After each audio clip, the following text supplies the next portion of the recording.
Indian football is on the lookout for its new coach. Of course, I'm talking about the men's football team. There were 170 applications, as we told you here on Sports Day, but there is one name that now stands out as far as the front runner is concerned. From 170 names, we told you there were 3 names that made it to the first shortlist. That shortlist included former India coach Stephen Constantine. Then, besides Constantine, there was also Stefan Tarkovic, and then there was Khalid Jamil. Khalid Jamil, in fact, the third and the only one, in fact, in that list was the only Indian to be there. His name has now come forward as the front runner for the top post.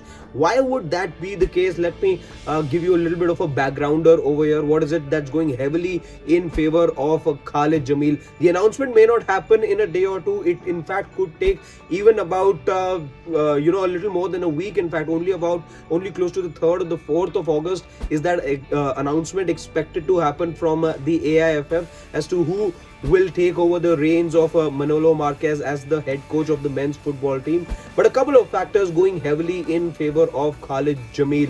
One, of course, is his experience of the grassroots level. And on top of that is the factor that he knows how to work on small budgets and with limitations. That second factor, let me tell you a thing or two about that, because it goes all the way back to the time that he started out as a coach. In his first few gigs, of course, he started out in Mumbai in 2009, as we know, but later on, as we saw, it's that gig at Aizawl FC to get them from the 2nd division of the I-League into the 1st division in 2025, and then the subsequent year, the very first season that they played in the I-League, he managed to win the competition with them in 2016. So that goes heavily in favor of somebody who can work on small budgets and can have impact. Real impact is something that you saw not just in the I-League. Then from him, he obviously then got to work with Mohun Bagan, East Bengal FC, also worked with Northeast United as well. In fact, took Northeast United to the semi-finals of the ISL as well.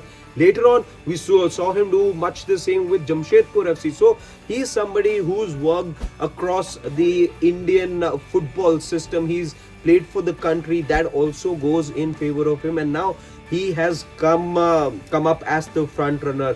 As I told you, the official announcement is going to happen only around the 3rd or the 4th of August, because it was only on the 24th of July that we were told that it could be a 10-day time that the AIFF takes to make the official announcement. But from 170 to the 3 candidates that we told you, and now there is one name that is coming right on top, and that's of Khalid Jamil. Let's see how's it that this goes about for Indian football. Can it bring the sort of results? It'll have to be a long-term project for Khalid, and perhaps the toughest for him as well.